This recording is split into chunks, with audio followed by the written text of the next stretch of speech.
श्री सत्यनारायण भगवान की व्रत कथा व पूजा विधि।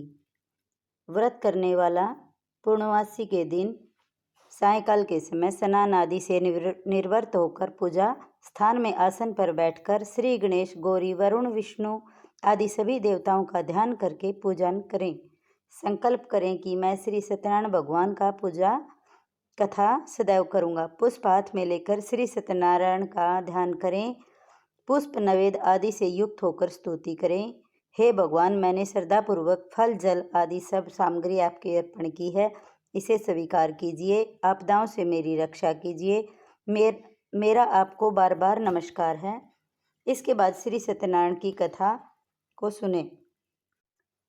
श्री सत्यनारायण भगवान के 5 अध्याय हैं। पहला अध्याय। एक समय नौमिष नारायण तीर्थ में सौनकादिक 88,000 ऋषियों ने श्री सूत जी से पूछा, हे प्रभु, इस कलयुग में वेद विद्या रहित मनुष्य को प्रभु भक्ति किस प्रकार मिलेगी तथा उनका उद्धार कैसे होगा? हे मुनि श्रेष्ठ, कोई ऐसा तप कहिए जिससे थोड़े समय में ही पुण्य प्राप्त हो तथा मनोवांछित फल भी मिले। वह कथा सुनने की हमारी प्रबल इच्छा है। सर्वशास्त्र ज्ञाता श्री सूत जी से बोले, हे वैष्णव में पूज्य, आप सबने प्राणियों के हित की बात पूछी है। अब मैं इस श्रेष्ठ व्रत को आप लोगों से कहूँगा, जिस व्रत को नारद जी ने श्री लक्ष्मी नारायण भगवान से पूछा था और लक्ष्मीपति ने मुनि श्रेष्ठ आदि जी से कहा था। यह कथा ध्यान से सुनो। एक समय योगीराज नारद जी दूसरों के हित की इच्छा से अनेक लोकों में घूमते हुए मृत्युलोक में आ पहुँचे। यहाँ अनेक योनियों में जन्मे हुए प्राय सभी मनुष्य को आपने कर्मों द्वारा अनेक दुखों से पीड़ित देखकर विचार करने लगे, किस यत्न के करने से निश्चय ही मानवों के दुख का नाश हो सकेगा। ऐसा मन में सोचकर भगवान नारद विष्णु लोक को गए। वहाँ श्वेत वर्ण और 4 भुजाओं वाले देवताओं के इस नारायण का, जिनके हाथ में शंख, चक्र, गदा और पद्म थे तथा वरमाला पहने हुए थे, देखकर स्तुति करने लगे।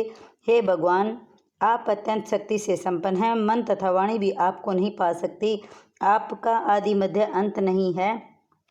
निर्गुण स्वरूप सृष्टि के कारण भक्तों के दुखों को नष्ट करने वाले हो, आपको मेरा नमस्कार है। नारद जी ने इस प्रकार स्तुति सुनकर विष्णु भगवान बोले, हे मुनि श्रेष्ठ, आपके मन में क्या है?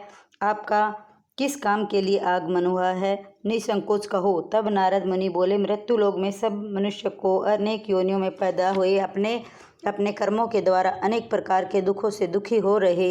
हे नाथ, मुझ पर दया रखते हो तो बताइए कि इन मनुष्य के सब दुख थोड़े से ही प्रयत्न से कैसे दूर हो सकते हैं?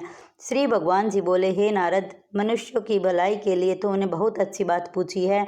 जिस काम के करने से मनुष्य मोह से छूट जाता है, वह मैं कहता हूँ।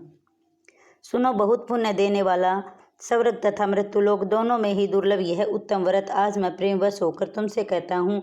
श्री सत्यनारायण भगवान का यह व्रत अच्छी तरह विधान पूर्वक संपन्न करके मनुष्य तुरंत ही यहाँ सुख भोग कर मरने पर मोक्ष को प्राप्त होता है। श्री भगवान के वचन सुनकर नारद मुनि बोले कि इस व्रत का फल क्या है, क्या विधान है, किसने यह व्रत किया और किस दिन यह व्रत करना चाहिए? हे भगवान, मुझसे विस्तार से कहो। भगवान बोले, दुख शोक आदि को दूर करने वाला यह व्रत सब स्थानों पर विजयी करने वाला है। भक्ति और श्रद्धा के साथ किसी भी दिन मनुष्य श्री सत्यनारायण भगवान की शाम के समय ब्राह्मणों और बंधुओं के साथ धर्मपरायण होकर पूजा करें। भक्ति भाव से नैवेद्य केले का फल, घी, दूध, गेहूं का चूर्ण स्वाय लें। गेहूं के अभाव से साठी का चूर्ण, शक्कर अथवा गुड़ लें और भक्ति भाव से भगवान को पूजा अर्पण करें। बंधु बांधवों के सहित ब्राह्मणों को भोजन करावें, पश्चात स्वयं भोजन करें। रात्रि में नृत्य गीत आदि का आयोजन करें। श्री सत्यनारायण भगवान का स्मरण करता हुआ समय व्यतीत करें। इस तरह व्रत करने पर मनुष्य की इच्छा निश्चय पूरी होती है। विषय कर कली काल में मृत्यु लोक पर यही मोक्ष का सरल उपाय है। दूसरा अध्याय। सूत जी बोले, हे ऋषियों, जिसने पहले समय में इस व्रत को किया है, इसका इतिहास कहता हूँ, ध्यान से सुनो। सुंदर काशीपुरी नगरी में एक अत्यंत निर्धन ब्राह्मण रहता था। वह भूख और प्यास से बेचैन हुआ पृथ्वी पर घूमता था। ब्राह्मणों से प्रेम करने वाला श्री सत्यनारायण भगवान को दुखी देखकर बूढ़े ब्राह्मण का रूप धारण कर उसके पास जा आदर के साथ पूछा, हे विप्र, तुम नित्य ही दुखी होकर पृथ्वी पर क्यों घूमते हो? हे श्रेष्ठ ब्राह्मण, यह सब मुझसे कहो, मैं सुनना चाहता हूँ। ब्राह्मण बोला, मैं निर्धन ब्राह्मण हूँ, भिक्षा के लिए पृथ्वी पर घूमता हूँ। हे भगवान, यदि आप इससे छुटकारे का उपाय जानते हो तो कृपा कर कहो। वृद्ध ब्राह्मण बोला, श्री सत्यनारायण भगवान मनवांछित फल देने वाले हैं, इसलिए हे ब्राह्मण तू उनका पूजन कर, जिसके करने से मनुष्य सब दुखों से मुक्त होता है। ब्राह्मण को व्रत का सारा विधान बतलाकर बूढ़े ब्राह्मण का रूप धारण करने वाले श्री सत्यनारायण भगवान अंतर्धान हो गए। जिस व्रत को वृद्ध ब्राह्मण ने बतलाया है मैं उसको करूँगा, यह निश्चय करके उस वृद्ध ब्राह्मण को रात को नींद नहीं आई। वह सवेरे उठकर श्री सत्यनारायण भगवान के व्रत का निश्चय कर भिक्षा के लिए चल दिया। उस दिन उसको भिक्षा में बहुत धन मिला, जिससे बंधु बांधवों के साथ उसने श्री सत्यनारायण का व्रत किया। इसके करने से वह विप्र सब दुखों से छूटकर अनेक प्रकार की संपत्तियों से युक्त हुआ। उस समय से वह विप्र हर मास व्रत करने लगा। इस तरह सत्यनारायण भगवान के व्रत को जो करेगा वह सब पापों से छूटकर मोक्ष को प्राप्त होगा।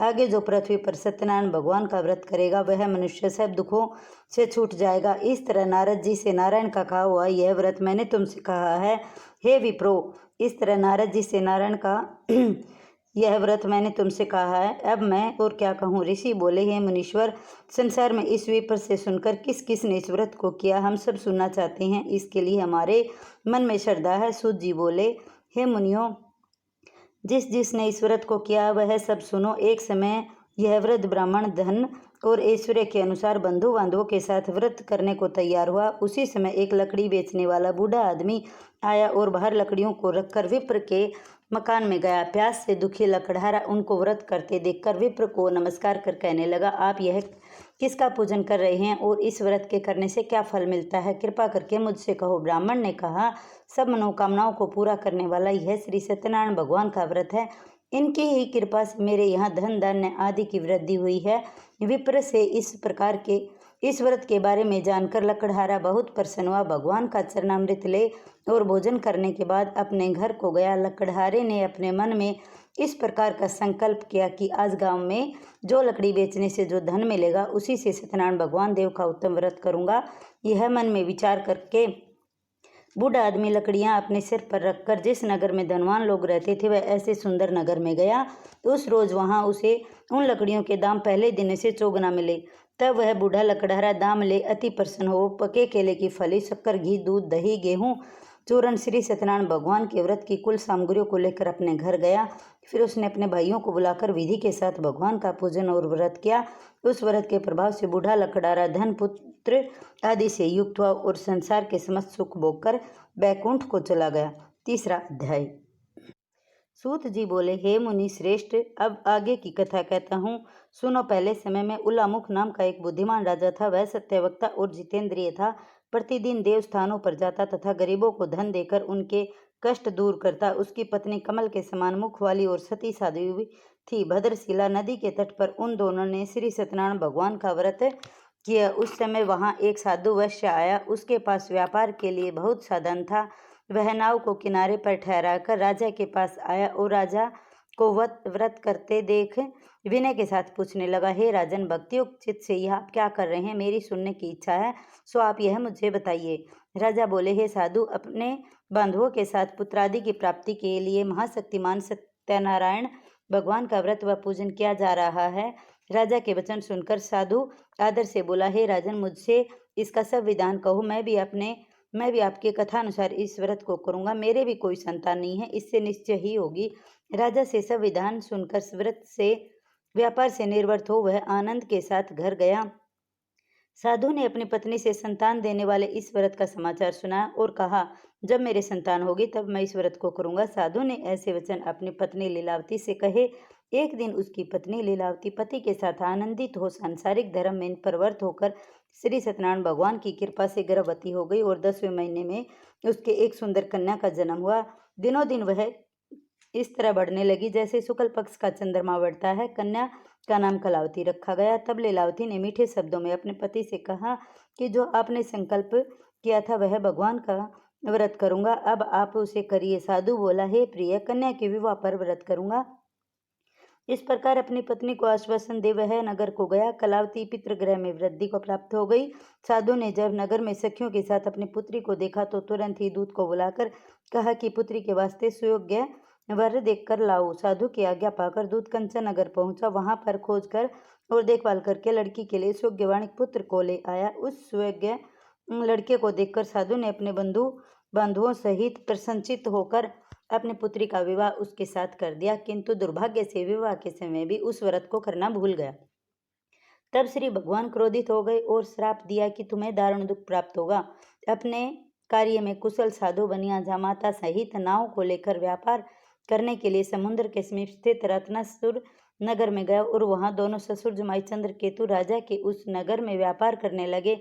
एक दिन भगवान सत्यनारायण भगवान की माया से प्रेरित कोई चोर राजा का धन चुराकर भागा जा रहा था, किंतु राजा के दूतों को आता देखकर चोरों ने घबराकर भागते हुए राजा के धन को वहीं नाव में चुपचाप रख दिया और जहां वो ससुर जमाई ठहरे हुए थे तथा चोर भाग गए। जब दूतों ने उस साधु वैश्य के पास राजा के धन को रखा देखा तो दोनों को बांधकर ले गए और प्रसन्नता से दौड़ते हुए राजा के समीप जाकर बोले, यह 2 चोर हम पकड़ कर लाए हैं, देखकर आज्ञा दे। तब राजा की आज्ञा से उनको कठिन कारावास में डाल दिया गया तथा उसका धन छीन लिया गया। सत्यनारायण भगवान के श्राप के द्वारा उनकी पत्नी भी घर पर बहुत दुखी हुई और घर पर जो धन रखा था चोर चुरा कर ले गई। शारीरिक व मानसिक पीड़ा एवं भूख प्यास से अति दुखी हो अन्न की चिंता में कलावती एक ब्राह्मण के घर गई। वहां उसने सत्यनारायण भगवान का व्रत होते देखा, फिर कथा सुनी तथा प्रसाद ग्रहण कर रात को घर आई। माता ने कलावती से कहा, हे पुत्री, अब तक कहाँ रही, वह तेरे मन में क्या है?